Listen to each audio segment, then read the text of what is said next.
கர்த்தருக்கு ஸ்தோத்திரம். இன்றைய வசனம் லூக்கா 21 அதிகாரம் 9 பயப்படாதிருங்கள்.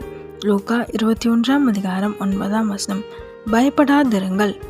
இன்னைக்கு ஏசப்பா உங்ககிட்ட சொல்கிற ஒரு வார்த்தை என்ன அப்படின்னா, பயப்பட வேண்டாம் சொல்கிறாரு. எதை நினைத்து பயப்படுறீங்க? எக்ஸாம் நினச்சி பயப்படுறீங்களா? இல்லை உங்களோட ரிசல்ட் என்ன, காலேஜில் ஜாயின் பண்ண போகிறோம், நம்ம ரிசல்ட் எப்படி இருக்க போகுது நினச்சி பயப்படுறீங்களா? இல்லை உங்கள் ஃப்யூச்சரை குறித்து நினைத்து பயப்படுறீங்களா?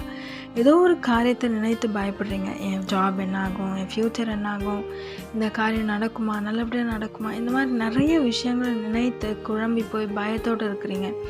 ஏசப்பா சொல்கிறார், பயப்படாத, நான் உன் கூட தான் இருக்கிறேன், உன்னை விட்டு விலக மாட்டேன், கைவிட மாட்டேன்னு சொன்னல, உன்னை நடத்துவேன், இதுவரை உன்னை நான் நடத்தினேன், இனிமேல் நடத்துவேன் வாக்கு கொடுக்குறாரு. எதை குறித்தும் பயப்படாதீங்க. அவர் உங்கள் கூடவே இருந்து உங்களுக்கானவைகளை நேர்த்தியாய் பர்ஃபெக்டாய் செய்து முடித்து ஆசீர்வதிப்பார். உங்களோடு இருக்கிறார், உங்களை பலப்படுத்தி நடத்துகிறார். நீங்கள் பயப்படாமல் இருந்து அவரை நம்புங்க. நிச்சயமாக அவர் உங்களை அதிகமாக ஆசீர்வதித்து உயர்த்துவார். ஆமென்.